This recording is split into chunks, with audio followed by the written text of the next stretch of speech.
What is up, everyone? It is Denise Salcedo. Welcome to Fightful Wrestling. And it's super weird having me introduce this show when Sean is literally like right down there. But either way, we're here to talk Impact Wrestling Hard to Kill. And it was a very, very phenomenal show, top to bottom, a good card, including the pre-show action and the main card action, etc. But we're going to go ahead and talk all about that and more in just a second. But before we get started, I have today my official co-host is Steven Jensen. Thank you so much, Steven. From the Fightful Select Weekender podcast, Fightful Fight Night, and all of that and more. And also we have none other than Sean Ross Sapp, who is here to I guess bless us here with his presence and give us some news. Yeah, we're gonna do the shill for FightfulSelect.com. As always, guys, subscribe to FightfulSelect.com. Every bit of news I'm about to tell you, we've probably reported on FightfulSelect.com. It's like 16 cents a day, $5 a month, and you get Steven Jensen's Weekender podcast as well. But I know that a lot of you are going to donate super chats. You're going to donate humper chats, and you're going to be asking a lot of questions. And I got some answers for some of those questions before you even ask them. Man, there's so much here. Deanna, who just lost in the main event, faces Roxy tomorrow at the tapings. She is expected to win that match based on people that I talked to. Not a spoiler, but people say, yeah, we expect that. Roxy had a tryout with WWE last month. She was there. It was stressed to me that the main event was not reactionary to the Royal Rumble announcement of last night. This has been planned at least as of a week ago, and Impact kind of wanted to surprise their audience and do something special. One person compared it to the TNA Unbreakable main event that had the X Division Championship main event as well. The ROH stuff, oh boy, that has turned a lot of heads. People that might pop back up in ROH have been told, no, really, we're doing something in April. One of those people you would imagine is Jonathan Gresham. Not only is he a free agent, he actually got his walking papers like 3 days after Final Battle. After he won the title he defended tonight, they gave him his release papers like 2 or 3 weeks early, but he's got a positive relationship with ROH because he has to go through the office to approve title defenses like what we saw tonight, like what we're seeing at Terminus. So there is still an ROH office. There is still an ROH PR department. I'm still getting stuff from them on a daily basis. There are some other deals that were up recently. Mike and Maria, theirs were up at the end of the year, but PCO popped up. His deal was actually up before Final Battle. He wasn't there. His deal was up at the end of November. On December 1st, he was technically a free agent. Ian Riccaboni has been doing New Japan stuff, but that's under ROH's blessing. Ian Riccaboni does still have an ROH deal. When I reported that a bunch of these deals were up on December 31st, I had a lot of people go, oh, well, of course, they're going away. No, a bunch of those deals are still active through March 31st. If the deal went past the new year, they usually go until like March 31st, and they're kind of dead. Something new will happen. From what I talked to people backstage and Impact about, it doesn't appear Mickie has an exclusive deal. So I know that this WWE Impact thing, a lot of people are like, Forbidden Door. It is. And they mentioned Impact's title on their show, but I don't think she has an exclusive deal. I'm still working to find out more on that. Fightful Select will have more on it. But from what I understand, like mentioning this title was a part of the agreement, which I'm going to get shored up and confirmed. But yeah, a whole lot of stuff happened. And somebody's saying, is Roxy a free agent? Yes, she is.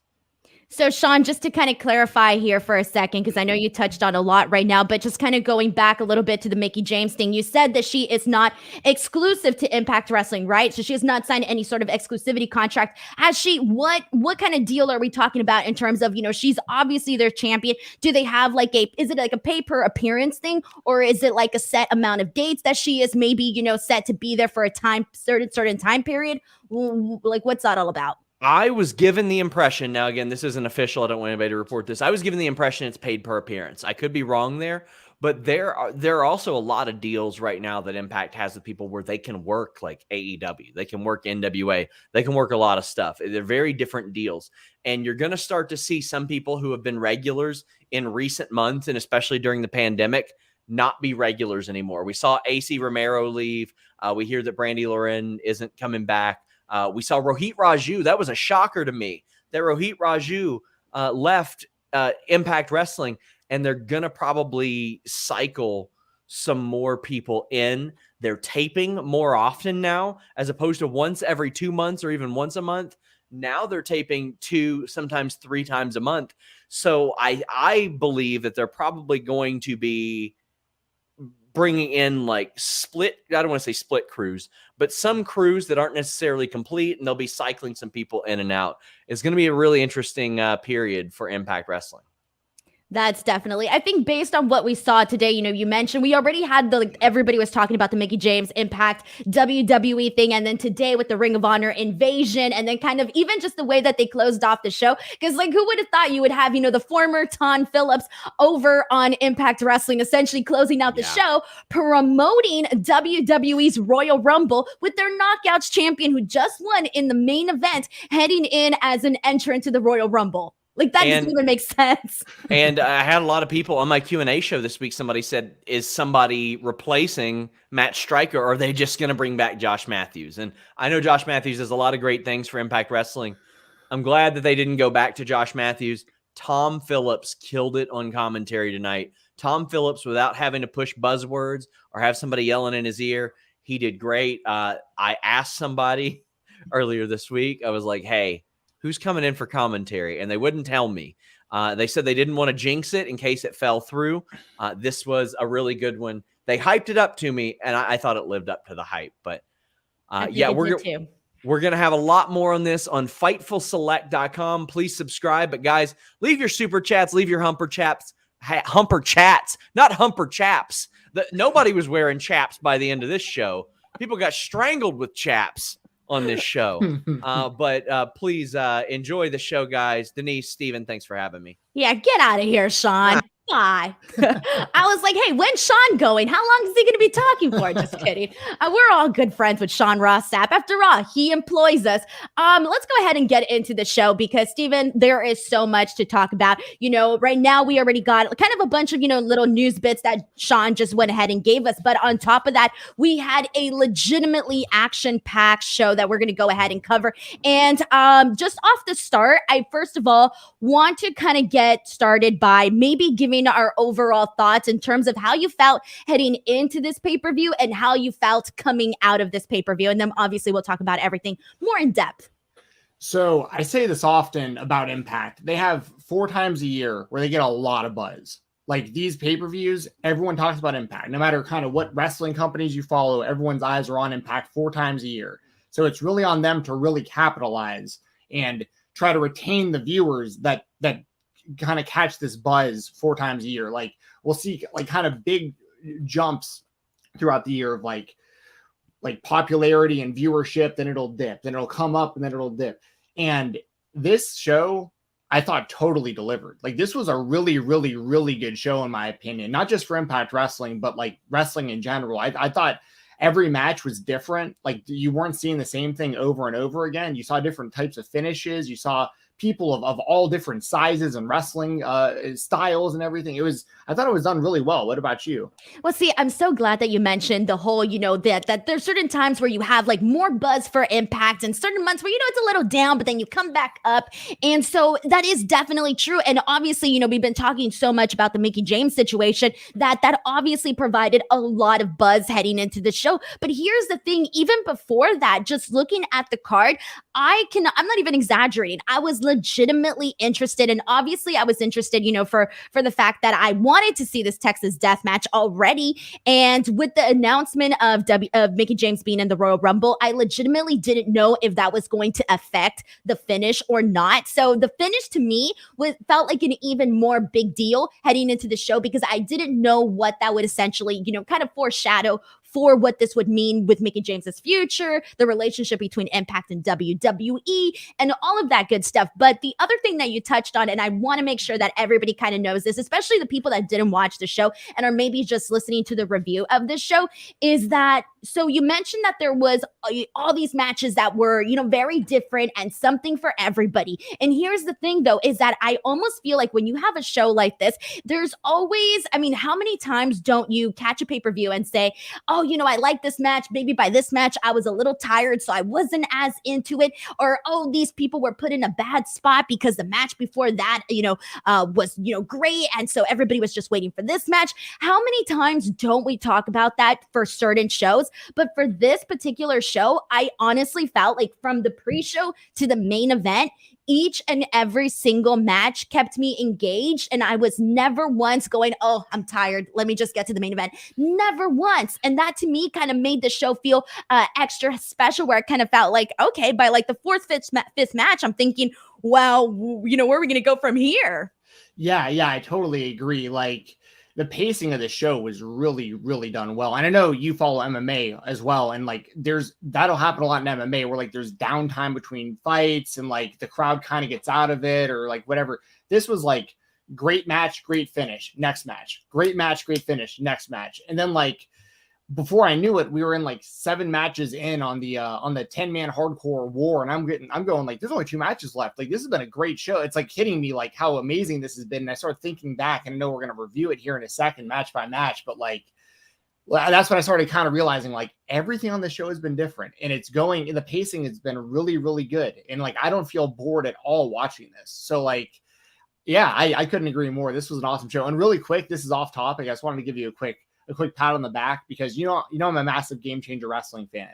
So yes, you've been killing it on Thank you. on all your stuff there. So I wanted to tell you that. I want to tell the Grinch that over the holiday special, but I don't know if the message would get relayed or not. But yeah, exactly. He might have not sent in the message. I get it. That's awesome. All right, so here we go. So I'm seeing like, all of these super chats coming in, etc. So just heads up, guys, if you do want to support the show, if you do want to support the channel, please go ahead and send in super chats, or you can also send in a humper chat at humperchats.com. Not only will you get your question, oh my God, your question, your statement, or your comments read on the air, but additionally, you do help us out very, very much. Now, I'm going to go ahead and get started and read a couple of these, and then we're going to jump into the show because there is so much to discuss. Let's kick these things off with Ricardo El Idolo, who sends in a super chat saying, leave it to Impact to hype someone else's pay-per-view. I love that. I love the sarcasm. Obviously, it's pretty hilarious. Ricardo also sends in another super chat saying SRS covering step post duties. That is kind of true. This time, I was the one doing the introduction there. We got a super chat from Dan V900 who says, I'm young enough to remember when certain people said Moose winning the title at Bound for Glory was good heat, so Alexander could chase for a rematch tonight. Still waiting where that remains. A huge mistake. Do you want to add to this, or should we just go ahead and continue forward? Well, I think it's pretty clear that Alexander's going to be back in that mix after the win over Jonah, which we'll talk about. But it's like I agree and disagree with what you're saying. We're on the same page, me and Dan, but only if the payoff is Alexander and Moose for the world title sometime soon. Like otherwise, then yes, like it just kind of weird for Alexander to finally get that title after the X Division run and all these great matches, and then like to not be back in that mix. But I fully expect him to be back in that mix after tonight. T. Daniel Barber sends in a comment saying this show humped, especially the first half of the show. Big shout out to the Ultimate X Division and Ring of Honor title matches. We got another super chat from Dan V900 who says, I wasn't interested in the men's world title match tonight, which is a big issue for me. Cardona is doing so much better in GCW with his character work. All right, so we won't touch on this now, but I kind of feel like I'm definitely disagreeing with this comment so far because I definitely did like that match, but we'll get to it in just a second. So thank you so much to Dan. We got another super chat from Myron Kidd who says, Impact's execs and talents have to be feeling like pigs in shit right now. The pay-per-view hummed. Each match was great. They definitely should be feeling like pigs in shit right now. And lastly, I'll read this one and then we're going to go ahead and jump into the show. This is another super chat from Dan V900 who says, I felt the show over-delivered and would have preferred Moose winning the title from Alexander tonight. Sabin Gresham became my most anticipated match after its announcement. Just so good. I think over-delivered is probably a good, I don't know if it's a good way to say it, because if you're paying your hard-earned money, you want a show to deliver, and over-delivering is not necessarily a problem, but I do get what he means by this show really provided so much. Yeah, for sure. I think what he could even be saying is he was like how I was looking forward to this show. I thought the show was going to be very good because on paper, a lot of talent, a lot of really good matchups, but it was even better than what I expected it would be going into it. It was what we got. You know what I mean? So. Exactly. All right. So let's go ahead and get into this. So I want to kick off with the topic, the big topic of, former Tom Phillips, who is now going by Tom, Hannifan. How do you say that? Hannifan? How do you pronounce his last name? I'm not 100% sure. I know him as Tom Phillips for forever. I should have asked Sean. Yeah. I should have asked Sean right now. I should have definitely asked him. Okay, well, the former Tom Phillips, who is now at Impact Wrestling, we are no longer with Matt Striker. Matt Striker has essentially been, he's gone from Impact. That is it. We're moving on from that. Before I get your thoughts on Tom, for your thoughts on Matt Striker, were you a fan of his commentary work? Were you not a fan of his commentary work? And how did you feel about this announcement? And how did you feel about his performance here tonight? I'm not going to roast Matt Striker too much here, but I was not a fan of him on commentary. I wasn't a fan of Josh Matthews either. It's been kind of a string for a while of commentators I'm not that into for various reasons, just not really into their style and stuff. But Tom Phillips, I thought Hannifan? I feel like we should. I don't want to call him Tom Phillips. That's not his name anymore. But that's what everybody still knows him as. But clearly, we can't get the pronunciation. This is embarrassing for both of us, Steven. Well, he did a great job because he knew he knew the history of the company. He was bringing up stuff about wrestlers that aren't even there anymore. Because of storylines they had with wrestlers we were seeing tonight. So he definitely did his research. If he isn't a longtime fan, he definitely did his research. Maybe he's been watching all along and he really knows his stuff, but regardless, he came across great tonight. And I was very surprised when the WWE let him go. I thought he was being groomed to kind of be the next Michael Cole for them for the next few decades there. But Impact kind of stumbled across a gem here, I think, because he fits in perfectly, in my opinion, with Impact Wrestling. I completely agree. And here's the thing that I'm curious about is I wonder how much, two things. One, I wonder how much preparation he had heading into the show and whether or not he was watching or how much time he really had to study the Impact product, because I feel like he went in there today and he felt very comfortable, with the knowledge of the storylines, the backgrounds, some of the things for the, certain characters and certain gimmicks and whatnot. And that became noticeable to me very early on in the show. He had some really good one-liners.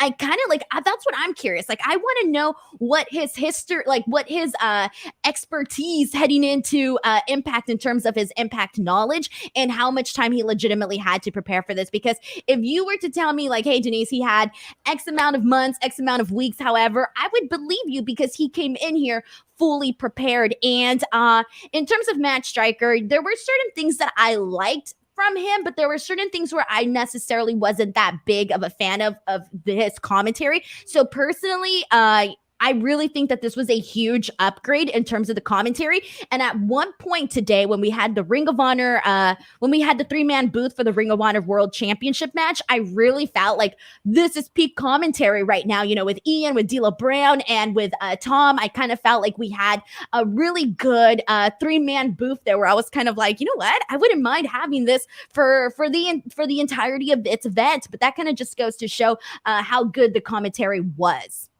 Yeah, I couldn't agree more. Having Ian Riccaboni and Bobby Cruz there, that was perfect to have them there for Ring of Honor. But the two of them, D'Lo, Tom, Hannifan, I couldn't agree more. Those are guys that I think are set up really, really well for commentary for the foreseeable future. If you have access to all those guys, I think there was let me put it this way.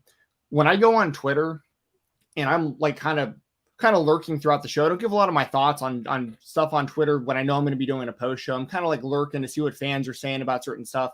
And when a lot of the tweets are about, damn, this commentary is great, it's kind of we've been waiting for something like this. It was noticeably better. You know what I mean? So I really like that. Vlad Mami Pudi puts in a comment saying that Tom Hannifan was great. Finally, a commentator that can keep up with D'Lo in personal hype. I agree. I definitely agree with that comment.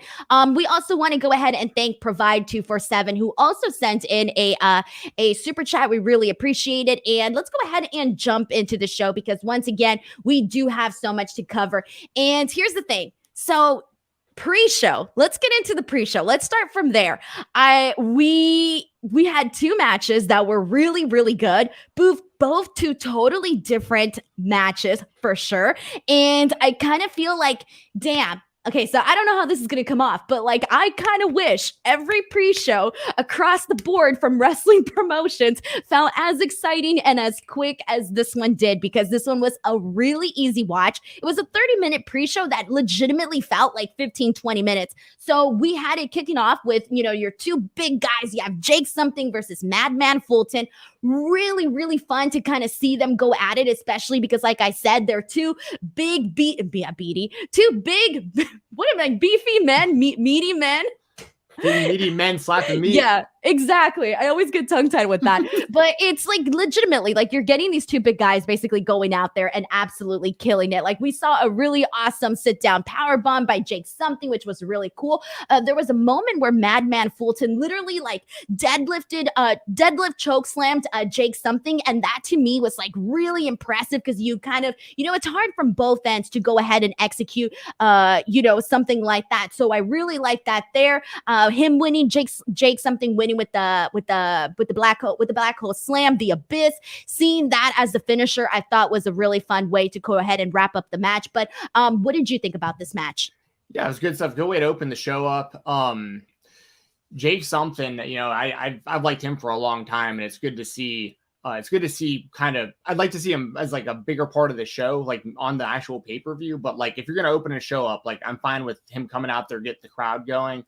I did catch, I think it was Tom on commentary said something very subtle during Madman Fulton's entrance. He said something along the lines of like, Madman Fulton's the guy who lost his sanity a long time. Yes, a long time ago. Yes, and he was an original member of Sanity in NXT for people who may not remember. So it's cool because like he was mentioning stuff. I caught him talk about seeing Rich Swann again for the first, because he's not pretending like he's not coming from the WWE and he doesn't know who these people are. And I thought that was a pretty cool nod. Like right off the bat, he's kind of giving some throwbacks about some of these guys' careers, and I thought that was really cool. And I like the match. It was a good way to kick it off. Good, really solid 5.5 minute long match. Yeah, and I don't know how many people were watching on YouTube or anything like that because I couldn't see from my television screen. But I'm just thinking to myself, like I was watching, I was like, people should be watching this pre-show, especially because the reason why I was personally excited for this was the four-way. I don't know how else to describe it, Steven, but for me, when there are certain guys in a match and a certain style that I know that they're going to work, the very fast paced, very, very, lots of, fun spots and all of that. Like I'm guilty of being that person, of enjoying those types of matches. So for me, like this was a full on, what I like to call a Denise match. Like heading into it, I was like, this is going to be a match that I love. And personally, I kind of felt it gave me everything that I wanted. What this was Ace Austin versus Laredo Kid, who I freaking love, versus Chris Bay versus Speedball Mike Bailey, who legitimately had this big, awesome debut. I don't think you couldn't have a better debut. Let's talk about that a little bit. Let's talk about Speedball Mike Bailey here, because obviously he wasn't able to, wrestle in the United States for, I think it was like 5 years, I believe they said, due to, what had happened essentially. From what I gather here, and I don't know if you know the story a little bit better than I do, but I believe he got banned from the country because he had forgotten his passport, correct? So he came in and he didn't want to miss a booking, and, that got figured out, something like that. And then he was essentially, not allowed to come back into the United States for a while. That's my understanding of this whole story and what happened with that. Yeah. And he's a guy that like people have been waiting for a while over here, like he's made a really big name for himself in Canada. And he looked great. He looked great in this match. Like, I'll say this also real quick. I tweeted about this. Ace Austin and Chris Bay being in this match. Like, I mean, this match was great. These are four super, super talents right here. This is very similar to what you'll see in like GCW in a scramble match. Like a lot of similar vibes, which I love that kind of stuff. But like, I don't understand how Ace Austin and Chris Bay in particular aren't like main event pay-per-view level guys with Impact at this point. Like, it is weird that they're still on the pre-show to me, but like the match itself was great, and Mike Bailey looked awesome. I mean, like you said, you couldn't have asked for a better debut than that, and the fans knew him too. It's like he came in and like they knew who he was and what he was all about, and if they didn't, they found out real quick. So yeah, it was cool to see. What did you think about Mike Bailey showing up in Impact? Dude, okay, so I'll be completely honest. Like, I hadn't been able to see much of his work, heading into this. So I really, really did not know what to expect from him. I think I had heard people say like, oh, he's great and all that. And especially if you have, you have the name Speedball in your name, I'm expecting, a lot of, fast pace and, all of that type of stuff. So I'm going into this and I'm thinking, all right, cool. I'm excited for the guy, but let's go ahead and see what he actually does. So the second he gets into the ring, we literally see him go at it with Laredo Kid, and they are moving at such a fast pace, which is what I said that I really enjoy. And then the second that we started to see all of those kicks, those continuous kicks that he was doing, I was just thinking to myself, my God, like this guy really came to showcase himself. And it kind of, I gotta say, like thinking about like the story and him not being able to get the bookings that maybe, he would have wanted to, or the offers that he could have gotten had he been able to come into the country. And they even mentioned that in commentary. And I'm just thinking to myself, like, man, that really sucks when you think about the opportunities that you missed out on. And I was thinking to myself, they really gotta give him the win in this match. So when they did, I legitimately felt so happy. And then there was also the moment where Laredo Kid did that Spanish fly onto Mike Bailey. Dude, I don't know if it was the camera angle or just the move itself or like everything that intertwined and just fell in the right place. But it was such a good moment where I was like clapping during this match. I was legitimately clapping. A lot of great spots. The finish was great too. Speedball doing the shooting star press double knees to the back, and Ace Austin just sold it like a pro. I mean, he looked like he got killed by that thing. So, this was awesome stuff. I mean, this is the kind of match where like if you're on the fence about ordering the pay-per-view and you watch that will nudge, I think, a lot of people to order the pay-per-view after you see something like that. And they have a real future star in Mike Bailey with them. Like you can tell when he's going over guys like Ace Austin, Chris Bay, and Laredo Kid in his debut, like they must have plans for him. So I'm looking forward to seeing what they do with him going forward. And we do have a super chat from Mario Morales who says, great pay-per-view top to bottom. First time watching Impact. It's always interesting for me to see like people when they say like, oh, this is my first time watching Impact. Because I am curious to know like, what was it? What was the match that basically made you say like, hey, I'm going to go out and check out this pay-per-view, for the first time? All right. So thank you so much to Mario Morales for sending in that super chat. Let's go ahead and hop into the actual show.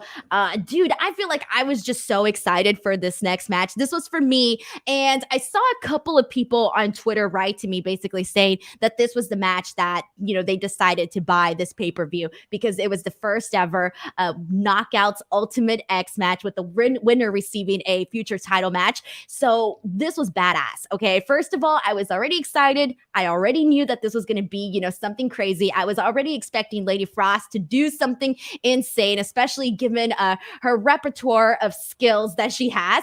But we essentially had Chelsea Green versus Lady Frost versus Jordan Grace versus Tasha Steelz versus Alicia Edwards versus Rosemary. I don't even know where to begin with this, honestly. Actually, before we do have a super chat from Sheldon Jackson who says, I'm glad Speedball finally got his visa stuff figured out. I hear from other wrestlers getting a U.S. visa to wrestle is no joke. It's no joke to get a visa, period, from what I know of. All right, but let's go ahead and get into this Ultimate X match. Let's kind of start off with how you felt about. How did you feel about it overall? Some of the spots that you liked the most. Go ahead and let us know. I mean, it was pretty brutal. Like some of the stuff that they were doing, like off of like hanging there and like Jordan Grace hitting the kind of the sit out power bomb from up there was brutal. I mean, Chelsea falling off and like landing on Tasha, like I was like, I don't know. It was a brutal match, but the fans were loving it. Twitter was loving it. Like, and that's what they needed to go out there and do. Like Lady Frost hitting that beautiful moonsault off of that scaffolding. Like, there is a lot of the Impact fan base, especially because this is a company that people have to remember. Like historically speaking, like they'll push people of all genders kind of regardless. So like Jordan Grace has been in like ladder matches for the X Division title and like and that kind of stuff. And I think that the Impact fan base for a long time has been like, with all kind of the intergender wrestling and all in this great knockouts division, like they've had women come and go, but they continue to have like a really solid core of women's wrestlers there. I think for a long time, people have been like, why aren't they just having the same, like, why haven't they had an Ultimate X match? Like, you know what I mean? Like, why haven't they done, like, the talent's there? And so they went out there, they needed to show out because it was like, we're going to give y'all exactly what you wanted. And they showed out. Like, this was good stuff and the fans loved it. And it was a long time coming for them to have an opportunity like this, because I mean, think about it. They've been doing Ultimate X matches for like 2 decades. And this is the first one with women. And like, they set a good standard going forward for kind of, they set the bar high going forward for this match for the women, I think. And it is crazy how long it took to get here, considering how forward Impact Wrestling has been overall with women in general in wrestling. So you would think like this would have happened a lot earlier, but you know, things take time, right? And I'm actually I'm just glad that right now, today, we got the opportunity to see this match. And I kind of want to talk about some of the spots because there was so many different stuff that I think occurred that I kind of want to give a shout out to just because I think that they were so cool. Right off the bat, we saw Alicia and Chelsea Green essentially go to the top of that truss and do crossbodies simultaneously. And if you notice, when Alicia landed, her foot kind of got stuck into the ring apron. And that was kind of scary when you're coming from all the way up there and going down and kind of seeing her foot get stuck there. That was a little bit of a moment there. Yeah, it really was. Like that is scary because so much can go wrong there with like your ankle or your leg and stuff. And luckily she looked like she was okay. But I was a little bit worried there too when I saw that. There was also Lady Frost doing a corkscrew plancha from the top of the turnbuckle. That was really fun. And Jordynne Grace just showing how much power she has when she was hanging at the top of the ropes there. Alicia bringing in the kendo sticks and literally hitting all of the women. That was really good. Now, there was a moment that I think even though it was not executed perfectly, like it wasn't a perfect 10, I still think that it was still charming to see overall. Like it didn't take from the charm. It added to the charm of this. And this was when Rosemary did the spear. To Alicia as she was hanging and she did the spear. But if you notice, it was kind of a little bit, technically it wasn't beautiful, but it kind of still added to it though. Like I really liked it. It kind of looked like she didn't get the proper momentum from the top of the rope to go into that spear. So that spot could have been a little bit cooler, but it's still, I think because of the nature of the match and everything that was happening to it, it added to the charm of it actually. Jordan and Tasha essentially hanging up at the top of the ropes and seeing them just fall down. And prior to that, seeing Jordynne Grace literally just kicking her. And with the power that Jordynne Grace brings, it's pretty intense to see that. Of course, the Lady Frost moonsault from the top, that was super dynamic. And then for the finish, seeing Tasha and Chelsea both at the very top hanging there, I didn't know who it was going to be or what direction they were going to go in. Tasha falls down with the X. She wins the match. And I think overall it was a very feel-good moment. Yeah, it was. I like the finish as well, with them fighting over that X, and you don't know who's going to come down with it. And I think a lot of people thought Chelsea was going to win going into it. So there's probably a lot of surprised fans. Like the ending probably surprised people when Tasha was the one who actually came away with it. I probably should have asked ahead of time, but I thought Rachel Ellering was supposed to be in the match. I'm not sure what happened. Yeah, they removed her, but I don't necessarily specifically know why. Okay. But yeah, I mean, nonetheless, this was a great match. And shout out to Jordynne Grace. I talk about her every Sunday on the Fightful Select Weekender podcast. I've been such a fan of her since the Indies, and I love what she's done in Impact, and I love that she stayed in Impact. And she really just brings something different to the table, like literally having women hanging off of her while she's holding both of their body weights on that. I mean, she does some super, super impressive stuff. So shout out to her and shout out to all the women in this match. I just thought this was really, really well done. And for only 9 minutes, right? Like this, they got in a lot in 9 minutes. It was a 9 minute long match. No, I didn't know it was 9 minutes. Well, at least that's what I've got here. According to the notes on Wikipedia, which may or may not be completely accurate. I'm not sure. But if that was only 9 minutes, like they got in a lot in 9 minutes. No, I don't believe it. I can't. I didn't even check the time. Like I was literally just watching and enjoying and like reacting and really just kind of getting because the Ultimate X like point blank like no matter who's in the Ultimate X like you're gonna be excited for it. Obviously, there's an extra level of excitement when it's the women and it's the first time ever and you're wondering like what the hell is good? What are they gonna do? What crazy spots are they gonna do? And all of that good stuff. So I didn't even like keep track of the time or anything. But for some reason, like I know it was fast and immediately I got a bunch of people on Twitter basically saying like, oh, it was too fast, etc. But I kind of feel that the fact that we felt it was too fast is kind of a good thing just because we all wanted to see more and really didn't want it to end. Yeah, I agree. I mean, sometimes the best things just fly right by, right? Like the best times you have in your life, sometimes it just flies right by, Same kind of thing. I agree. We got a super chat from T. Daniel Barber who says, bless Lady Frost for always finding tall things to jump off of. Yeah, seriously, when I saw her climb, she got to the very top, like the very top. And I'm thinking to myself, and I could see her like, kind of, aligning herself a little bit. And I'm thinking, oh my God. It's very nerve wracking to see. But either way, it was really, really cool.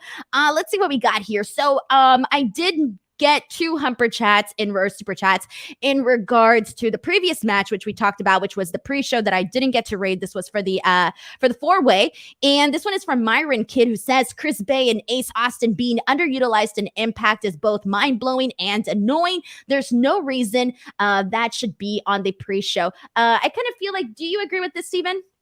Yeah, I totally agree. Now the match itself was great, like we've said, 4 super talents in that ring, but like, I mean, Ace Austin realistically probably should have won their world title like a year ago, and Chris Bay's like not far behind. Like, so I mean that's like a whole. We could do a podcast on that just alone, just kind of like Impact kind of dropping the ball with younger talent over time, and I think it's a mixture of them being afraid certain people are going to leave and not knowing how much they want to push people, not knowing how long they're going to be there, and all that stuff.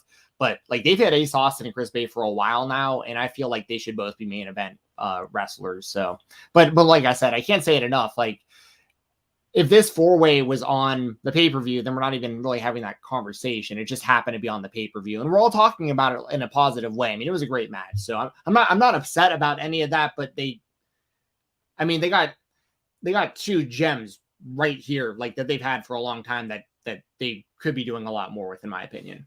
Right. And and even when Chris Bay was X Division champion, like that reign ended like pretty quickly. Like I feel like he won it, and the next thing I don't know how long his reign was, but that did feel very short. Like I was expecting a longer reign for him. But we do have another one. This one is from Zero Fear 94, who says, what is Impact doing with Ace Austin? They gave him a small push and then cooled off him. Now he's taking pins. When was the last time he won a match? And it is kind of a big deal that he was the one that got pinned in this 4-way, because again, like Zero Fear mentions, he was being pushed for a little while there as really the the up and coming young talent on the rise on the Impact roster. And so for Mike Bailey to get the pin over Ace Austin, I think was pretty interesting within itself. Yeah, I agree. And now part of that could be that they want to give a big push to Mike Bailey, and like the kind of the biggest thing you could do would have him beat Ace Austin in that situation. But I couldn't agree more with that. Was it a humper chat that was humper chat, super chat? Whether it was a humper chat or super chat, I do agree. Like, I mean, that's one thing that Impact does. They stop people way too often. Like someone will get a lot of momentum and they'll give them the X Division title, for instance, and it'll look like it's all uphill from here. And then like they lose it, then they're just lost in the mix. They don't know what to do with them. They put them in a tag team. They take them out of the tag team. It's just kind of when they really should just be like, all right, Ace Austin, this guy's young. This guy is awesome in the ring. He's only going to keep getting better. We have this guy, Madman Fulton, with him. It's like a perfect combination. They can do tag team matches. He can be his bodyguard, whatever. They got all these options, and they just kind of keep starting him. So it is frustrating because he's just very, very good. And same with Chris Bay. We have a comment here from Luis Polito, who is running our humper chats, and he basically sends me a note saying that Ace Austin's last single win on TV was on October 24th against Chris Sabin. So that was what, 4 months ago? I don't know, 3 months ago, 4 months ago? God, that was a while ago. Yeah, October. That's weird. I mean, especially because he won like the cup to get the title shot, and then like it's just, yeah, that's, if that's true, which I mean, it very well could be. Because now that I think about it, because I review Impact every week for the Weekender, and it's been a while since Ace Austin's really been in a good spot there. I didn't realize it's been since October though. That's pretty wild. Got it. All right, let's go ahead and jump into the rest of the show. We still got so much to talk about. All right, before we do, friendly reminder, guys, please keep sending in your super chats, your humper chats, whatever you want. Send in your chats, and they do help us out like so much. They keep us funded. It keeps us from being canceled because, you know, Sean's just ready to cancel the both of us. Just kidding. But either way, guys, please go ahead and send those in. We will read your comments, your questions, or your statements here on this stream. Let's go ahead and jump into what was a pretty historic match, considering the fact that for the very first time ever in Impact, you were seeing the Ring of Honor Championship. Ooh. The Ring of X-Division title. Did I skip something? Oh my God. Okay, you're right. My bad. I kind of, you know what's funny? I was like, I missed something, but on my notes, I was, you know, all over the place. I mean, we can do that one first. I don't care if we go in order. No, let's get into this. Because this was literally, I'm going to say probably my favorite match of the night. I have not decided. So I want to give this match the proper introduction. And I feel like I messed that up. But seriously, Steve Maclin, Trey Miguel for the X Division title. Steven, I'll be honest with you. I think going into the show, this wasn't necessarily a match that I was like, oh my God, I'm so excited to see, right? Like it was just there. Like it was fine, right? Like I had more interest in some of the other matches. And I feel that the second that it got started, because it got started really, really hot with Steve Maclin, essentially just like I blinked and all of a sudden he took down Trey Miguel with a suicide dive, right? And then they really kind of just kept the crowd going the entire way through. And so for me, before I knew it, it was one of those things where I was on the edge of my seat watching this unfold. And it was weird because, again, this wasn't one of the matches where I was, you know, the one that I was most looking forward to. So I kind of want to get your overall thoughts on how you felt about this match heading into the show and then, you know, coming out of it. So they've done a great job building Steve Maclin. Like he's been pretty, I mean, he was undefeated going into this. He's basically been completely unstoppable.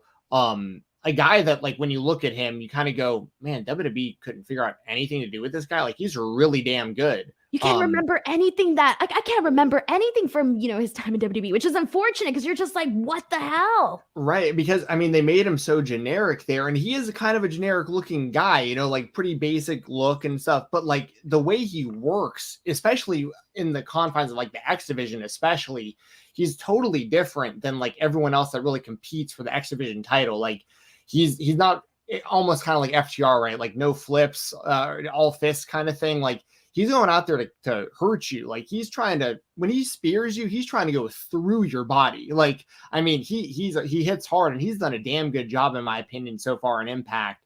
And Trey Miguel, I say it all the time. People in the chat there's people in here that are gonna hear this, and they're gonna be like, he says this every time he talks about Trey Miguel. And I'm not gonna end the streak right now. I am not a fan of the Meteora. I hate that as a finishing move, because Trey Miguel's entire moveset is better than his finisher. I don't get it. Like, they go out there and do all these incredible moves, and then the Meteor, I just not a fan. I loved seeing Maclin kicking out of that first one. I was in the middle of tweeting, like, love seeing Maclin kick out of that Meteor. And then, like, by the time I was going to hit send, he hit him with the second one and pinned him. And I was like, oh, never mind. I'm not going to tweet that. Joel Pearl knows. He knows exactly what I'm talking about. But this match was awesome. This was my favorite match of the night. I'm not going to sit here and really roast the Meteora. Like, I mean, it's fine. I know people like the move. I'm just not a fan. But the rest of the match, like, that was just a damn good. How long was that one? About 13 minutes long. And there was no downtime. I mean, that was a hell of a wrestling match right there. Hats off to both of those guys. I loved it. So I kind of feel, first of all, don't you hate that when you tweet something and then something happens on the screen like 10 seconds later, you're like, oh, now that makes that tweet look really dumb. I shouldn't have tweeted that. Take your time with your tweets. That always happens to me. But anyways, the second thing that I kind of want to fight you on here, Steven, because when Trey Miguel did the Meteora on the outside of the ring first, I popped so hard for it because I don't know. It was just obviously it's a move that you see, fine, but it just hit different. For some reason, it was more impactful. And when he did it, I was like, oh yeah, like I had such a major reaction for it. And then when he, went back into the ring and ended up hitting, it was 2 Meteoras afterwards and eventually getting the win, I loved it. I was completely invested in it, especially because he had done the one on the outside and then the 2 back into the ring. So had he just done, I think, the 2 in the ring, I could probably, or just even 1, I think I could have seen your argument there for like a second. But I think given everything that they did leading up to that point, I gotta say, I was a fan of it regardless of how they, even if it would have just been like a 1 Meteora, in the ring and at the center of the ring. Okay, fine. I would have been cool with that regardless. But I legitimately had a big reaction to the one on the outside. Like I cannot tell you. So I mentioned that he did that. We started off really quickly. From there, let's kind of talk a little bit about some of the other moments that I thought were kind of cool. There was a moment where Trey also did a drop kick on him on the ramp also before they got into the ring, and you just see Steve Macklin like literally selling that like crazy. He just starts bouncing like for like a bit. I really like that too. Trey did the front flip over the turnbuckle and ended up landing like a little bit into the crowd because of all the momentum that he was riding. I thought that was a pretty good moment. After this, there was also a really awesome spot where Steve Macklin did a spear, but instead of Trey Miguel like falling out into the ring, he kind of stayed there like he just stayed there. It was kind of it made it look so much better that he got stuck in that little position right in the corner of the ring. So I thought that was pretty cool. And then, eventually leading into the Meteoras. I like this. I legitimately feel that this was such a solid performance. I feel like a bigger fan of just everybody here. Yeah. This, like you said, this was great stuff. I love that spot, like you said, where Trey is upside down and Macklin hits him with that spear and they just get stuck there. I thought that was one of the best spots of the whole match.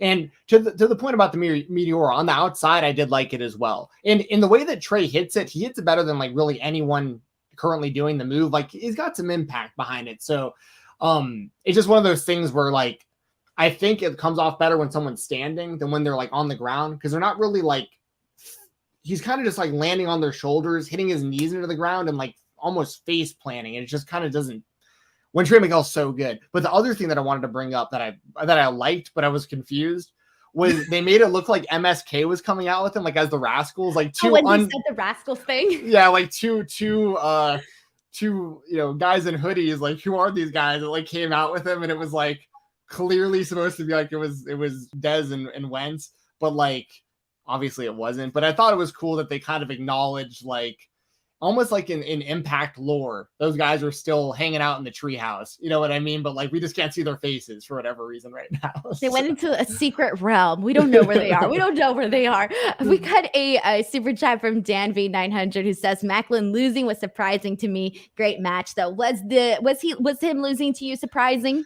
Not necessarily, like only from the sense that Macklin has been unbeaten till now. So like seeing him actually lose, but the way that they did it with Trey, like you said, Meteor on the outside, Meteor kicks out, another Meteor gets him. I mean, like he took everything that Trey could give him to finally take that L. So I wasn't necessarily surprised because I do like Trey as the X Division champion, and I think he should be the champion right now.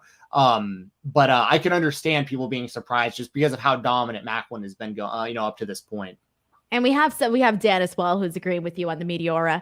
Man, y'all are crazy. I do have a funny tweet that I want to read from A-Shock, who says, leave the tweets in the draft, Denise. Do you do that? I never draft anything.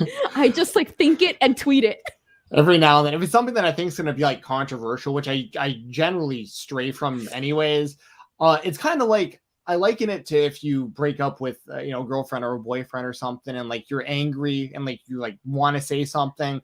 I'm a pretty firm believer in like sleeping on it. Like don't emotionally draft it up, take a night, sleep, wake up, how you feel the next day. If you're still feeling the same way, maybe you send it. But like a lot of the time, like for me, 9 times out of 10, I wake up and I'm like, delete. That would have been dumb.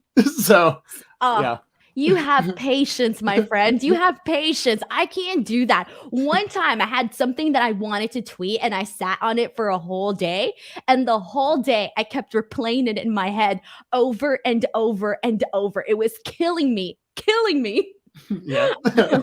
Alrighty, let's go ahead and continue on with this. This Say No Twitter talk show. Let's go into finally. I'm really excited to talk about this match too, because like I said, this was a history-making match in Impact Wrestling. Once again, for the very first time ever, you are getting the Ring of Honor World Championship defended on Impact Wrestling territory, Impact Wrestling ring, whatever you want to call it.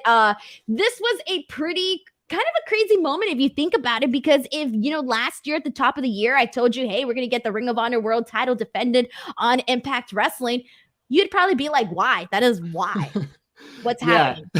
Yeah. This 2022 has already been wild in the world of wrestling for a lot of reasons. And this is one thing where because I watched, TNA from literally day one. They used to do the shows in Nashville, and I used to, allegedly, I might have used to go on, programs like Kazaa and LimeWire and those things back in the day and find their shows, because they were pay-per-view only for a while. And same with Ring of Honor. And to kind of fast forward now, 20 years or whatever, and be like, it's wild that in 2022, the Ring of Honor title is being defended on TNA, basically. That's so wild given the history of those two companies, that now we're finally seeing that kind of stuff happen. I, as a longtime fan, I think it's really, really cool. And I mean, there couldn't be a better person right now at the Ring of Honor title than Jonathan Gresham to be doing these kind of things. So this was awesome. So I want to hear what you got to say about all this. Okay, so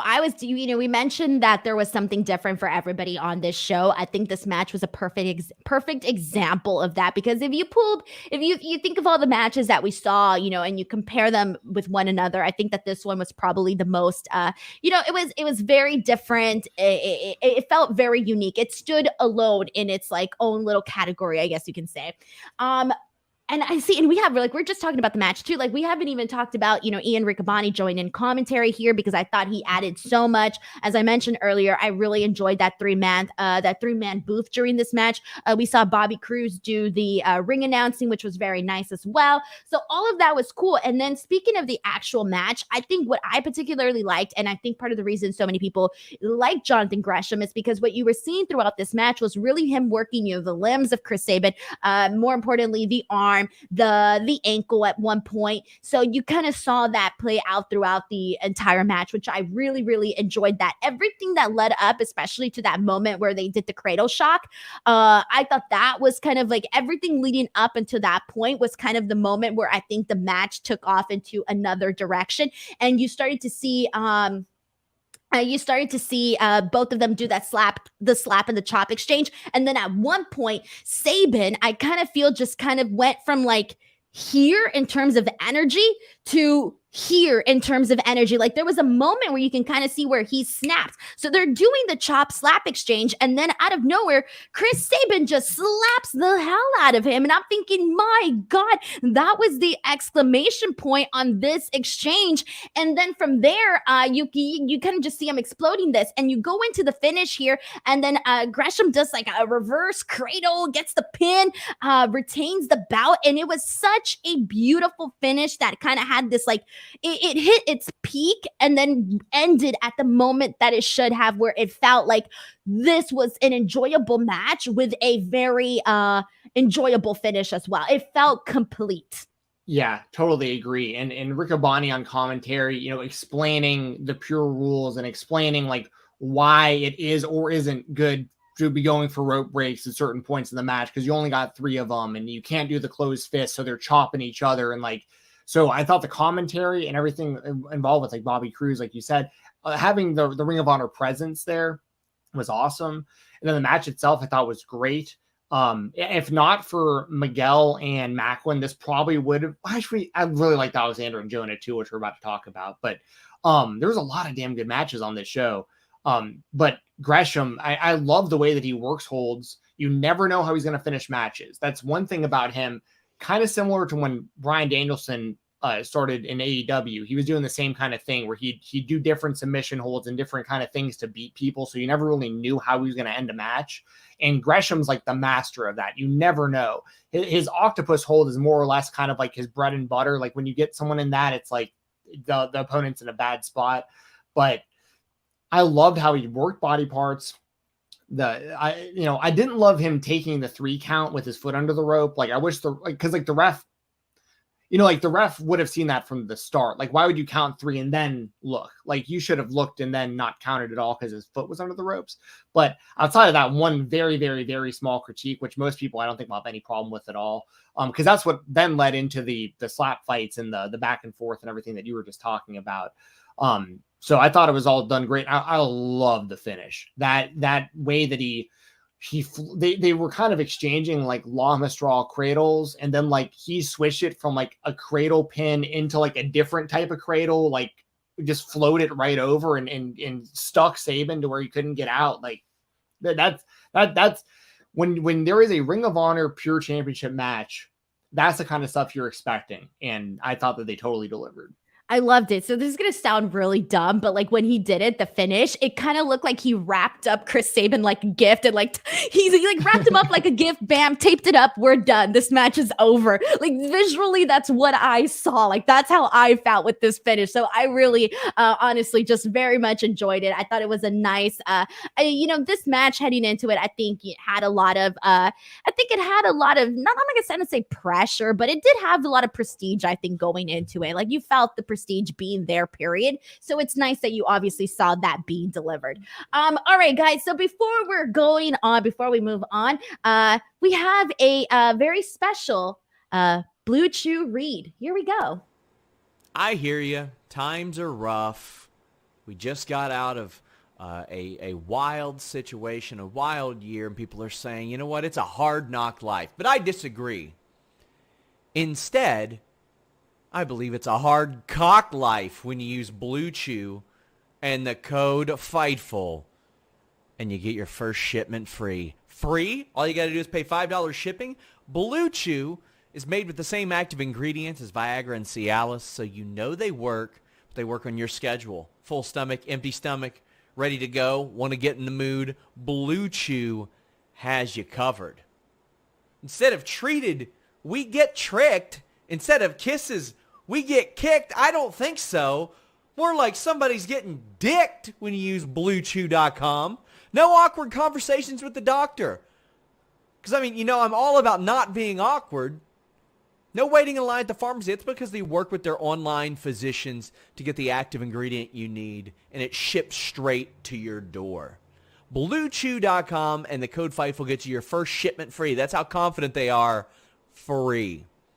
Use that promo code FIGHTFUL. Hardcock Life. My God. I didn't know when that was going to end. I was like, how much more do we got to go with this? Just kidding. It's going to be stuck in my head all night. Hardcock life. It's a hardcock life for us. Oh, yeah, I was going to say for Sean. Hold on. It's a hardcock life for us. It's a hardcock life for us. Together you us when you're in an orb. I killed it. I couldn't remember the words, and I love Annie. I was hoping you would jump in and fill in the rest of those lyrics, but I was like, no. It's funny because I associate, I remember the Jay-Z, the version, but I okay, so you were thinking of Annie here. I actually was mainly thinking of Austin Powers. If you remember Dr. Evil and Mini-Me in the jail, they had like their own version of that. I was in like middle school when that came out, so it was really a big deal. But anyway, that was us. Hardcock Life, Blue Chew. Please, guys, check out Blue Chew, code FIGHTFUL. How do you bounce back from that? I don't know.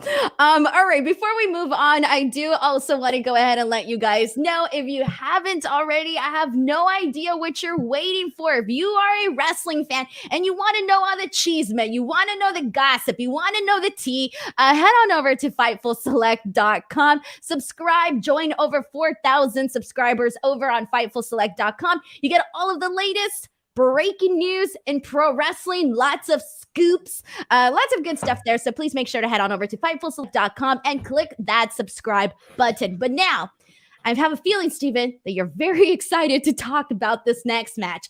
And I don't blame you because this was a banger.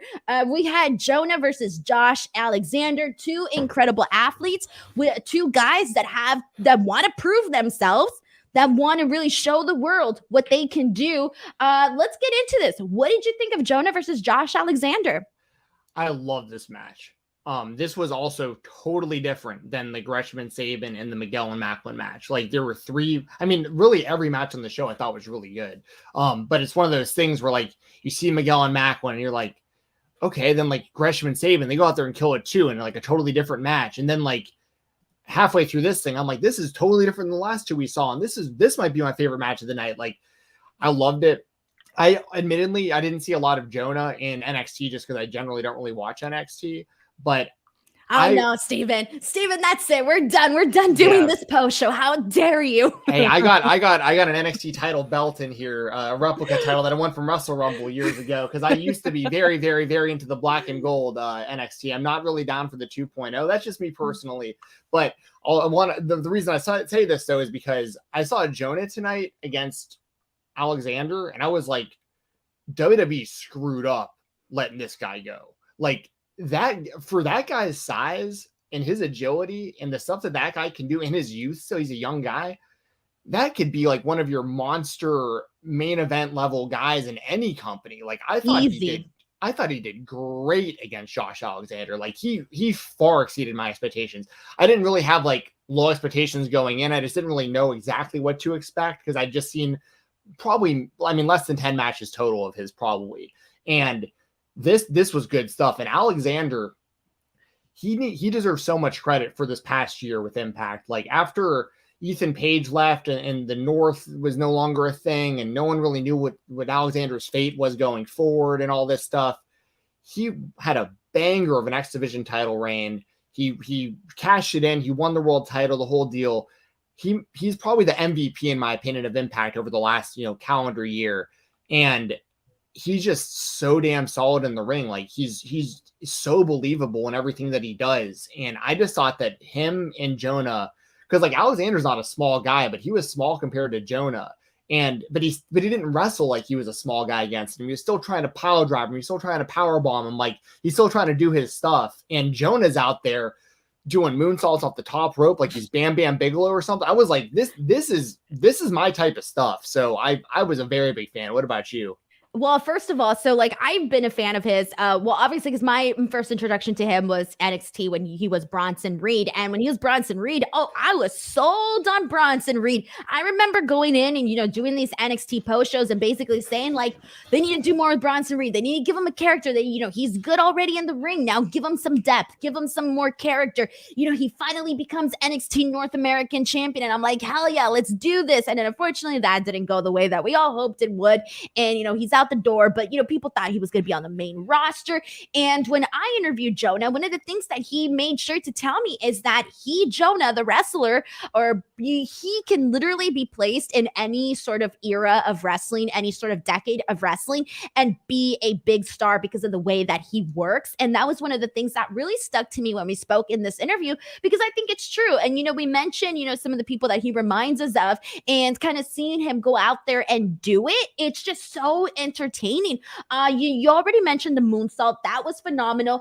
There was a moment where we literally see, like, there was so much. But first of all, I do want to touch on the ribs. Let's talk about the ribs here, because Josh Alexander, he had taken a bunch of tsunami splashes prior from Jonah. And so for him to go ahead and, come into this match, obviously he wasn't 100%. I loved so much that this played into the entire match, because any little thing that was something that was referenced to once again was the ribs and whatnot. So I did like that.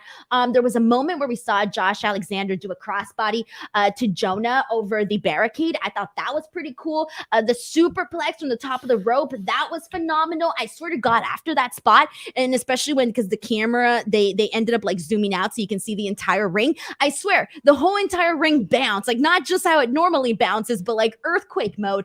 So that was really cool too. Josh barely being able to lift up Jonah for the power bomb, that was pretty entertaining. There was a moment where Josh Alexander just starts stomping on Jonah, just starts stomping on his head over and over.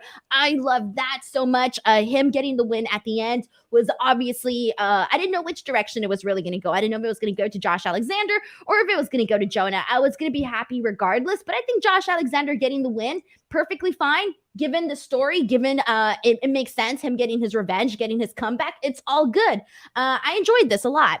Yeah. And like you said, it made sense for him to win because you have to assume the route that they're going is going to be Alexander and Moose as the main event for the title. I think it was April 23rd was Rebellion is what they announced. So, I don't know if they do it that soon, like 3 months from now. Regardless, at the end of the day, they need to get back to Alexander versus Moose for the title, given how everything went down with Moose winning the championship from him and everything. But I also think this is another example of why it's important to establish more than one finishing move if you can, if you're a wrestler, because Alexander, of course, is known for the C4 spike, basically the J driller, the move that Cody's been doing a lot on AEW that's getting everybody all fired up to see a pedigree eventually. But he was having trouble getting that. He eventually powerbombed him, which was super impressive. But it's like he kept going for it. He couldn't get it, but he's got the ankle lock too. Can't forget that. And he can tap people with that ankle lock. He's got that perfected.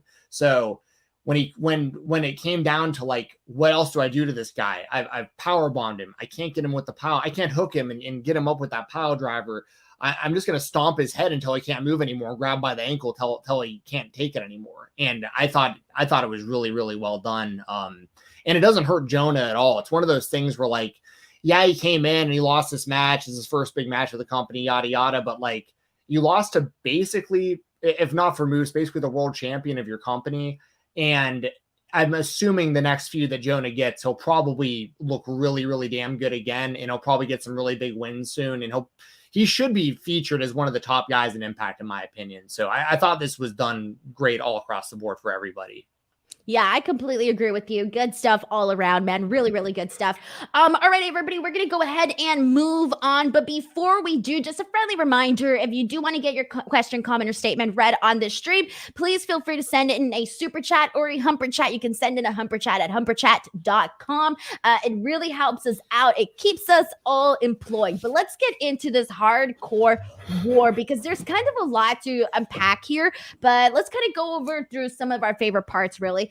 We had the Good Brothers, Violent by Design, which is Eric Young, Diener, Joe Doring, versus the team of Heath Slater, Rhino, Eddie Edwards, Willie Mack, and Rich Swann. And I said I realized the Heath Slater. Heath, either way, but this was a really okay. Before we kind of get into the details of this match and all of that, I do want to ask you how you felt about the rules and them coming in intervals. So this may be unpopular to say, I'm not sure, but like this is, I would say the same thing about War Games, for instance. I don't love the idea of having matches where you have to come out one after another, especially when it doesn't make sense, where it's like, why is it 3 minutes? Why are they in there for 3 minutes to start the match and then new people come in every 90 seconds? Like, it just doesn't, I mean, not that it's that big of a deal, but like, I just feel like in these kind of matches, there should be like an elimination aspect or something like that makes the advantage actually mean something. And what I guess mean by that is like when you have wrestler A and wrestler B in there, but you know that like wrestler C is coming in on this team, that really should give you advantage so that these two have a better chance of beating this guy. But in reality, no one really gets any advantage because like no one can win or lose until everyone's in the ring. So like you might as well just kind of start with everybody in the ring if you're going to do that. It's kind of how I feel about it.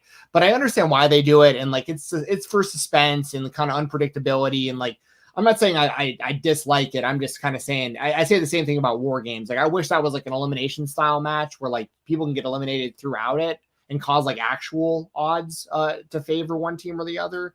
But that's just me. What about you?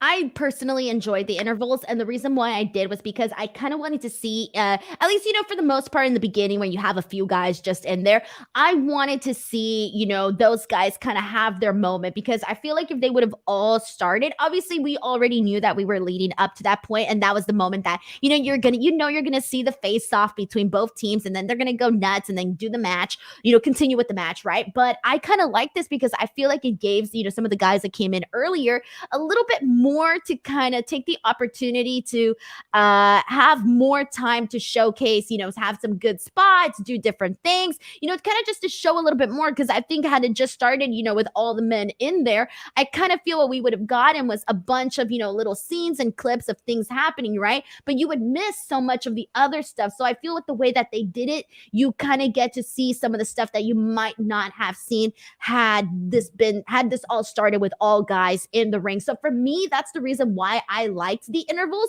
But in terms of, I do want to ask you, because in terms of guys that you feel actually stood out in this match, especially when you have so many guys in a match, there's obviously going to be key guys that I think stand out more than others. For me, my pick on this one was Eddie Edwards. I think Eddie Edwards was really the one that I kind of felt went just a little bit a little bit above and beyond. In my eyes, he stood out to me the most in this match.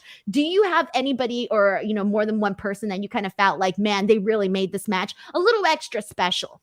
Well, so to your last point, I don't want to miss this. I think part of the intervals, I think something I really liked about that is how they each like brought their own weapons. So like you not only saw like who was coming out, it was like what weapon did they choose also. It added some more kind of character to the whole thing, in my opinion.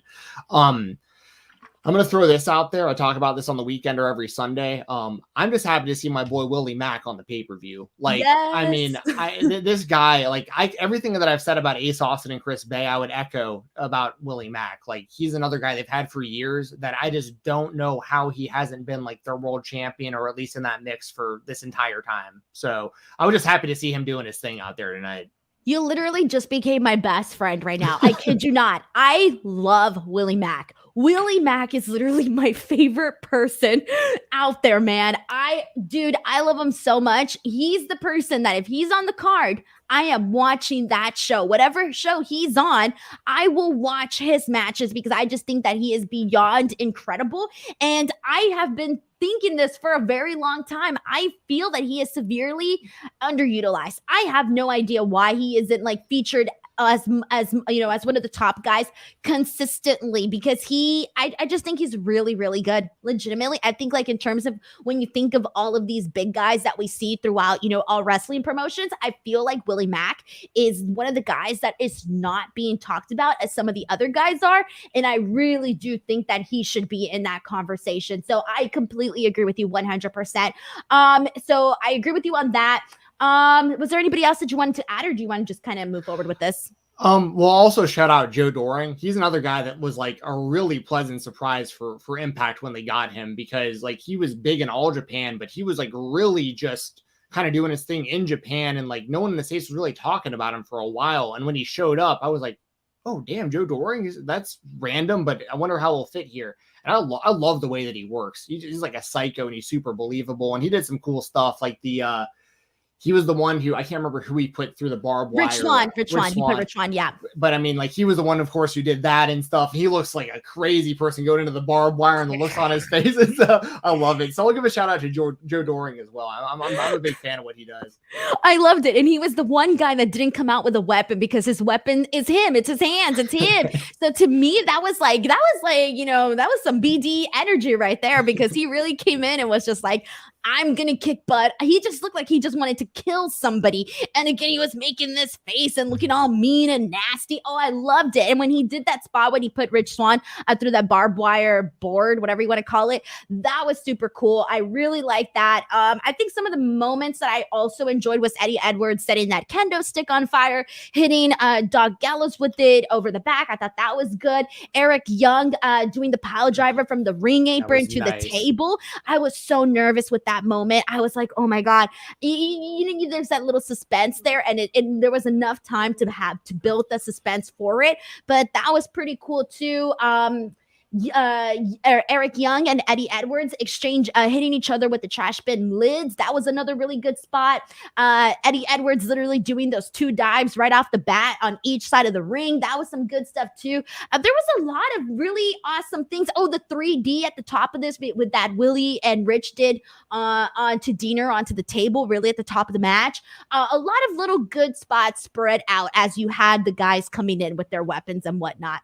Yeah, really good stuff. Another spot that like it was real quick, and I'm glad the camera caught it. But Rich Swann hit a 450 from the apron to the outside, and it's like just crisp. Those guys are so good.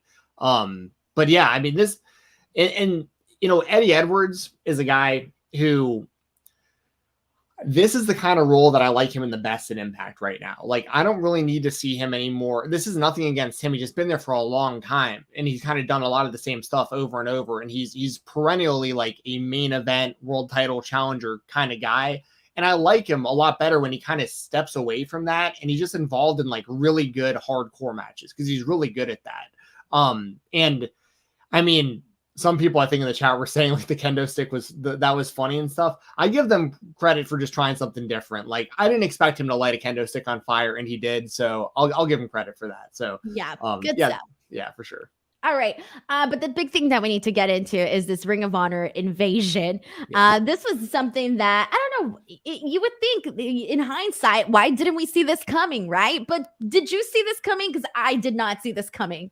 I mean, not this particularly. I did kind of figure that Ring of Honor will have a bigger presence, like on not just an Impact, but I think kind of across the board in wrestling, anywhere that they can be a part of it. But this was kind of like not kind of a random pairing of like a bunch of Ring of Honor people together. Some people with some history together, some that don't.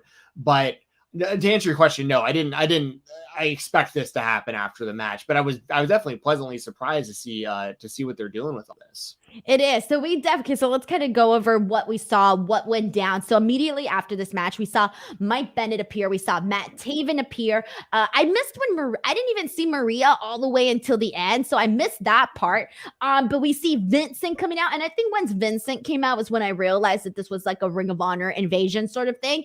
And then PCO coming out, I kind of thought that was just, like, oh shoot, like is anybody else going to come out? Like what's going on here?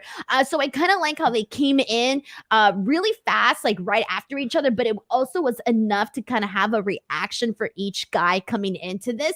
And so you kind of go in there and you see them essentially go after these guys who just won their match. So for me, it felt pretty cool to see. And I kind of feel like it added just a little bit of, given how much buzz this event had going into the show, I think you needed a moment like this. Obviously, the card was already good, but there's certain things that are going to be, more newsworthy than other things, and this is definitely newsworthy.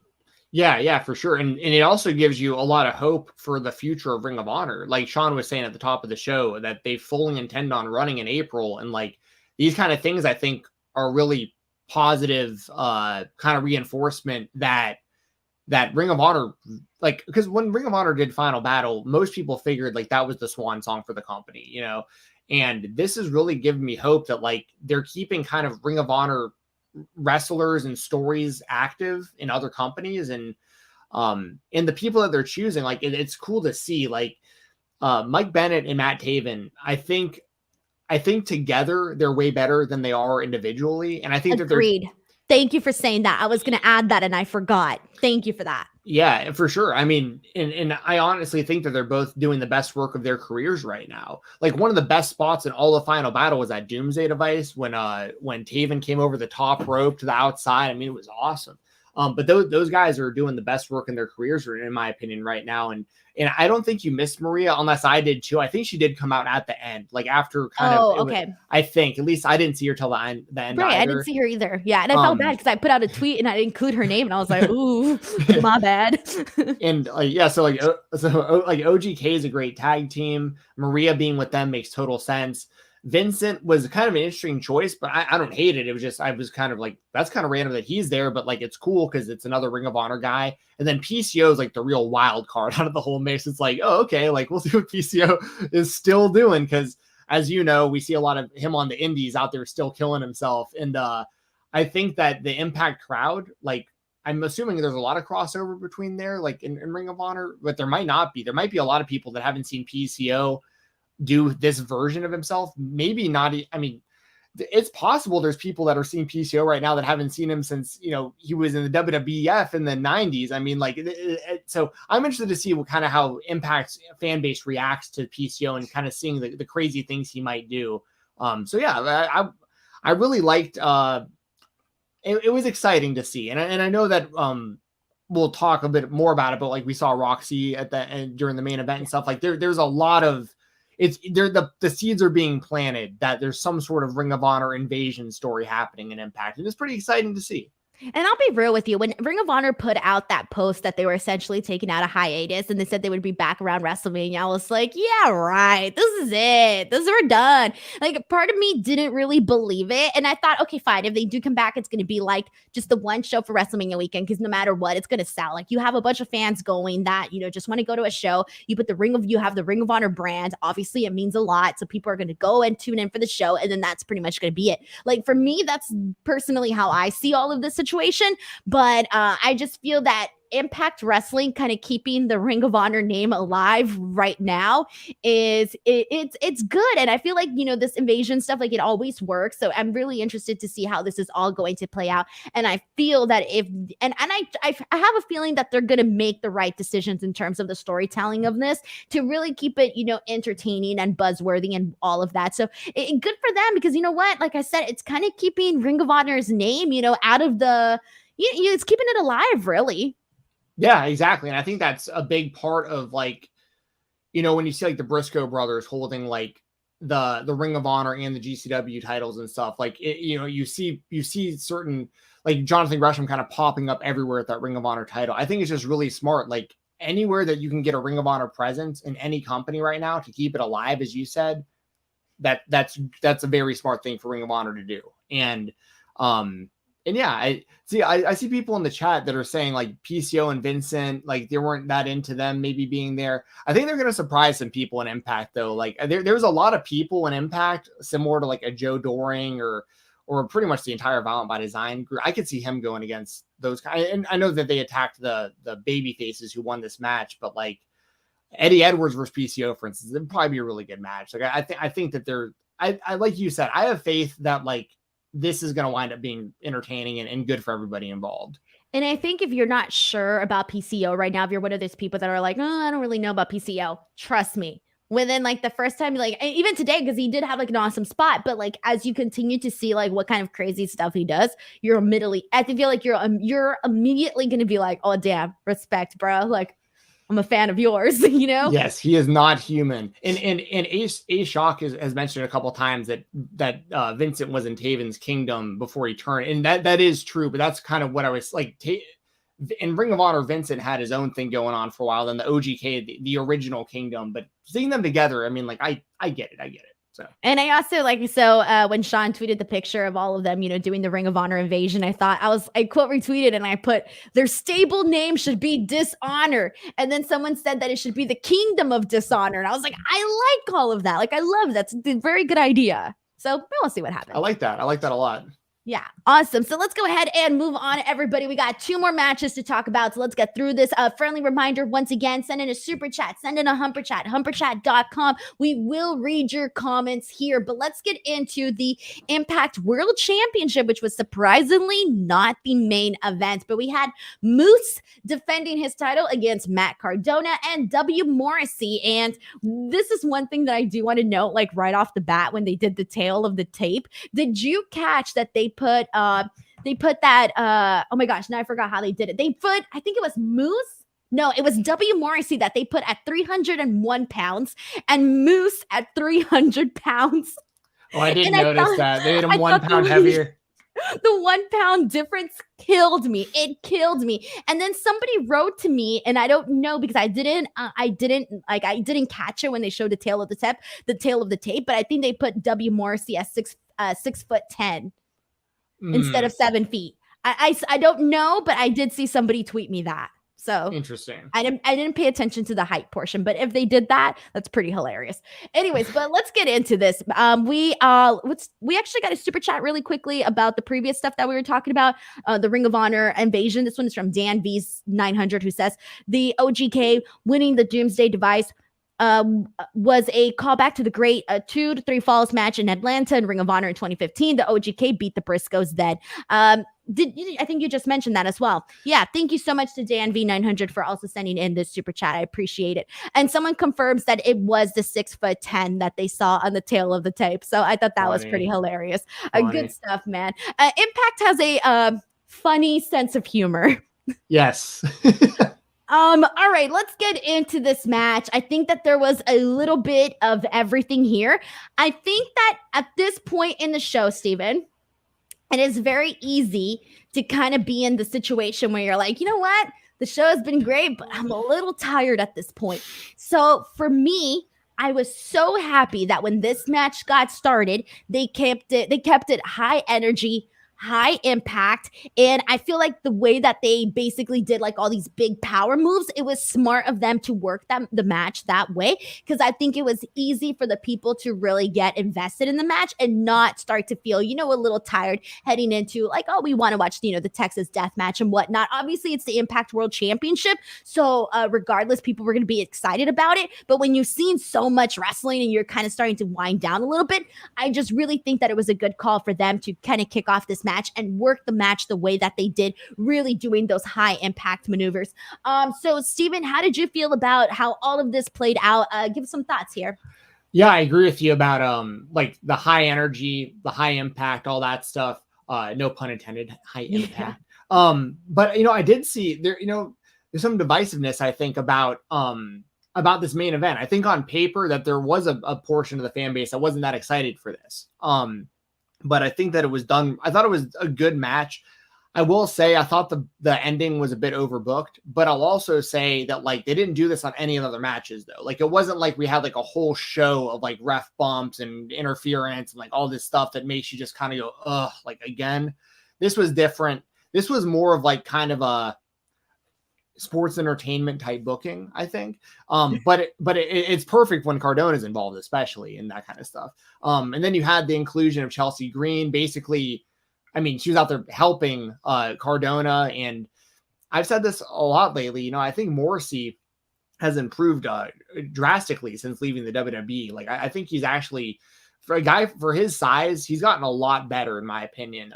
So I thought he did everything he needed to well in this match, and Moose is a guy that, like, I've been calling for probably close to 2 years for him to win that title. And it sucked that it happened at the expense of Josh Alexander the way that it did. But like Moose carries himself like a champ. He looks like a champ. He hits hard. Like he's very believable. And these guys were out there hitting all their finishers like over and over again. And Cardona is doing the, I guess he calls it the radio silence. We've gotten very used to calling it the sack rider. But he, it was cool to see them doing all their stuff out there. And yeah, what did you think though about like the ending, like with all the ref bumps and all that stuff that kind of led up to the finish? I didn't hate it. I actually liked it. There was a moment where after the chair shot, I thought that Matt Cardona, when he rolled up Moose, I thought it was over at that point. Like there was a split second where I thought, oh man, they're gonna have Matt Cardona win this. So I kind of got fooled during that moment there. But I have to agree with you. I really thought that they played this. I liked the addition of Chelsea Green as well. And if you would have told me like on paper before this, I probably would have been like, oh, I don't know how that's going to work out. But I did like how they did, especially her, doing that, splash off of the top of the stage. I thought that was pretty cool. Her getting involved afterwards, kind of getting in the way. I thought that kind of added a little bit more to everything that Matt Cardona has been doing. So I thought that made a lot of sense to kind of see that. But I kind of want to put over Moose. And obviously as a champion, you're expecting him to be put over. But man, I just kind of feel like it is scary.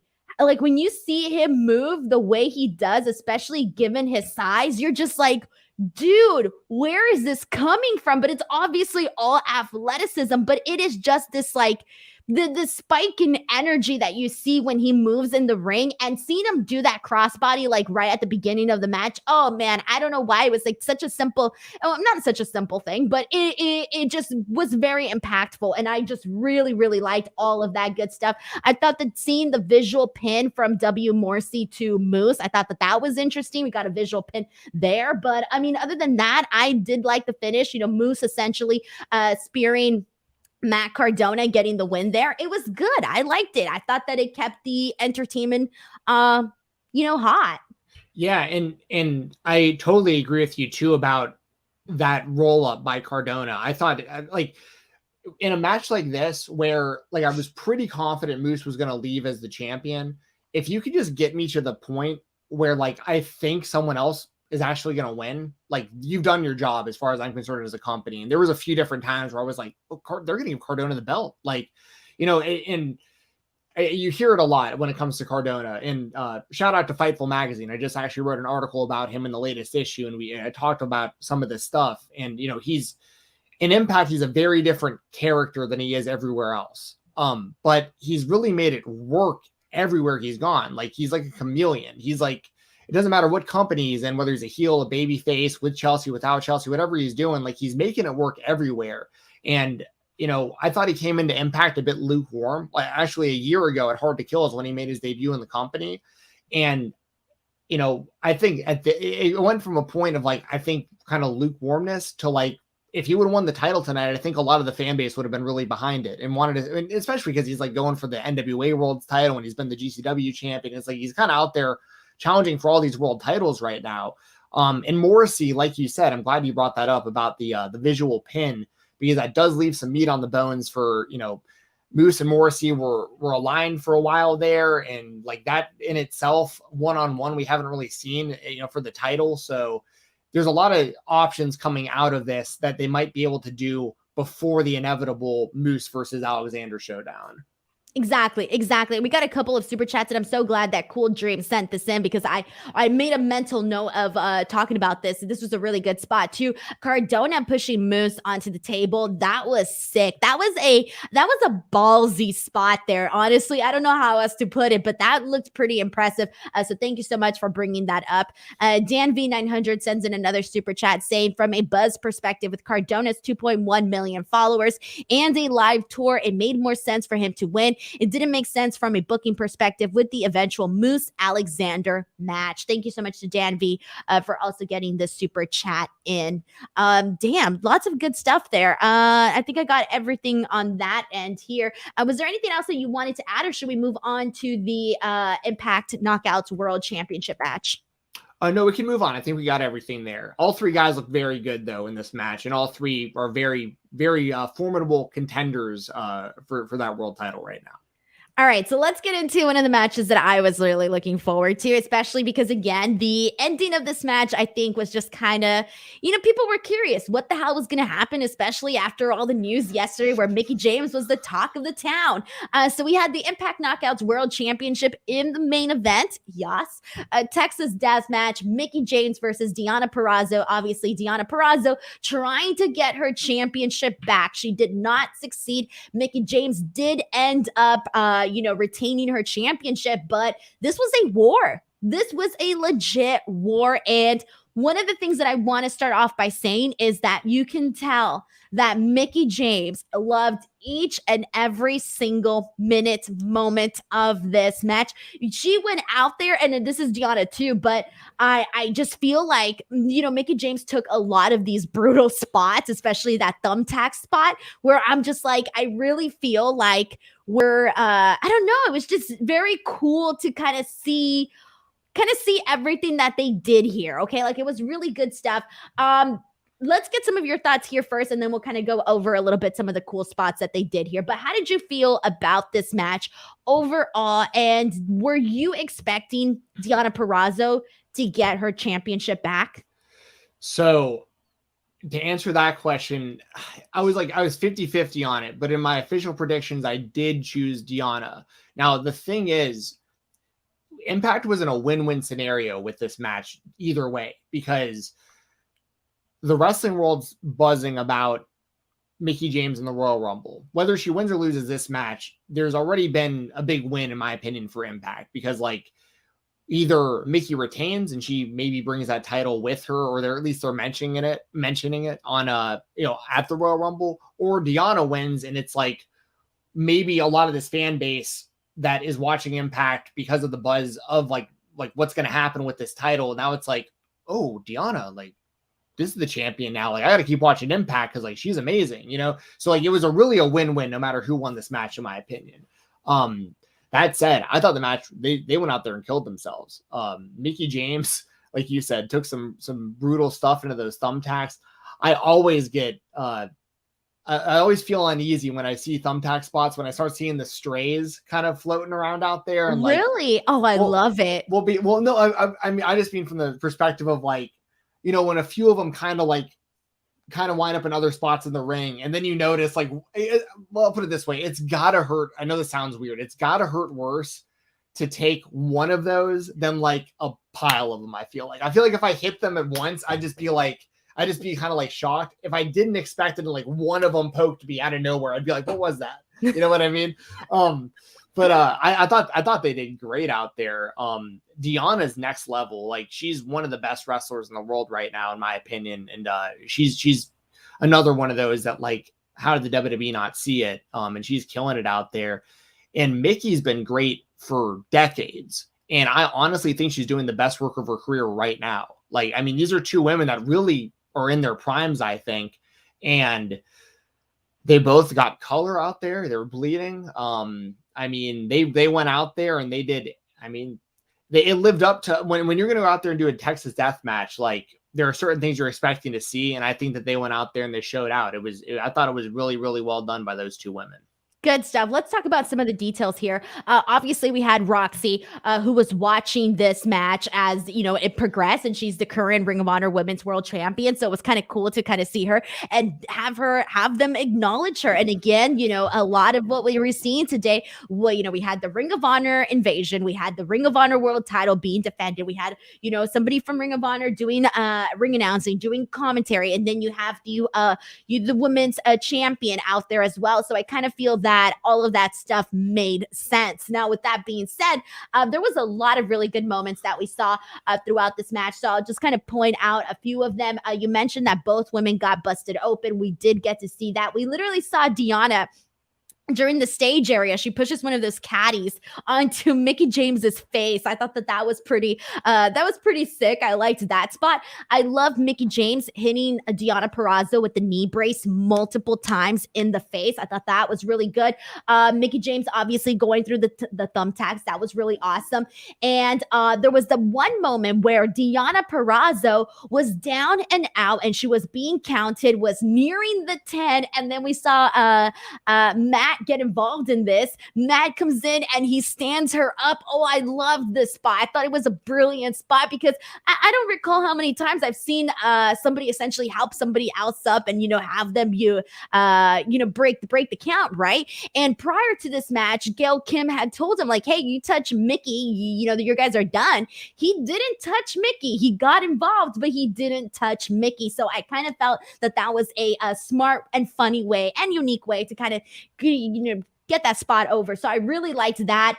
Deonna doing the gotch pile driver on the table. It was a little bit not perfect, but it was still pretty brutal at the end of the day. But it didn't everything didn't align perfectly, but it was still a nice little brutal spot there. There was a really hilarious moment. Okay. And Steven, I don't know how you felt about this, but there was a moment that I thought was really funny because Deonna Purrazzo gets so desperate, right? She's so frustrated. She wants to defeat Mickie James that she hits her with a low blow. Right. Yeah. Yeah. I'm like, I saw, at first I didn't get it. At first I was like, why did Deonna Purrazzo hit Mickie James with a low blow? That ain't gonna hurt. Yeah. Now, are you talking about the time where she held on? Yeah, because she hit her with the low blow, right? And then right. I saw Mickie James, was she blocking it or was she, what was? Well, so there was a callback there to Mickie James and Trish Stratus at WrestleMania where she does the move. Okay. Yeah. And I was like, that was a straight up callback to, that was literally a WrestleMania match. They may have even, I think last I heard they might have actually edited that out of like the network too, that she even did that. So like, so if you remember, like that was a for sure callback to a WrestleMania moment from like, she's 15 years ago or something. But yeah, I thought that was clever. Just a little nod to the longtime fans. It was just funny as hell though, because I had the reaction of like I didn't like, for me, it was more of like, wait, why would she do the low blow? Like that was my initial reaction, was like, it ain't gonna hurt. All right, that was my reaction to that. Obviously we see Mickie hit the Mickie DT and she retains the championship. It was a lot of fun. I really do think that they went above and beyond and really made a brutal match, a brutal, beautiful match. Good way to end the show, and it was a strong main event as well. I do want to say that as well. For sure. And as we mentioned, Roxy being their front row, I hope that plays into something soon. Her being their Ring of Honor Women's Champion. And she has some stuff already, some seeds already planted with Deonna Purrazzo. And like, I think she could be in the mix with all these women because she's really good. So there's I see people in the chat. I'll know what I'm talking about too. That's good stuff. Yeah. WrestleMania 22. I got involved. We're just dying. But yeah, I mean, those are just two women that are performing at a really, really, really high level right now. And I kudos to Impact for having the main event also. I think that this is something that the fan base wanted, and I think that this was the right match to main event. And I think that it was done really, really well. And now it's going to be interesting to see Mickie going over into WWE in the Royal Rumble, and I would think it'd be cool as hell if someone else followed her. Like if Deonna follows her over there to, I mean, like or someone, right? Like, I feel like hopefully this will open it up a little bit more for some of these women that are like super mega talented, but almost hidden away in Impact in a way. Like there's a lot of really good wrestlers there right now that I think could really use the exposure. So yeah, but awesome main event. I will say this, as far as the Texas Death Match, my one critique, and this is just me, I kind of would prefer if they just like counted, like didn't pin them for 3 and then the 10 count. I'd prefer if it was just kind of like a last man standing match type of thing. Just a straight 10 count. Just a straight 10 count, because it's like you keep seeing the visual. Once, yeah. Right. When you keep seeing the visual of like the champion getting pinned and stuff or whatever, and you're just like, I'd rather just see the 10 count, but that's just me. And that's a very, very small critique. It's just a personal one, but yeah, I get you. Cause I kind of felt the same way, because I think there was a moment where Mickie pinned her on the outside and I forgot, for some reason, I just forgot. I saw the 3 count. I was like, ooh, I thought that was the finish. And then I was like, oh wait, you're dumb. Like this is still going, So for me, it was just kind of like that moment where I kind of had to remind myself and say like, oh, obviously you're just so used to it. I think the live audience was with you too. Cause they kind of like, there was kind of like a gasp from the crowd. They're like, wait, what?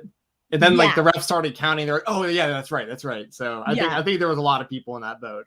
And we actually, and we do have to mention too, I know we mentioned it at the top of the show, but I think we also have to mention the shout out promoting Impact Wrestling promoting WWE Royal Rumble at the end.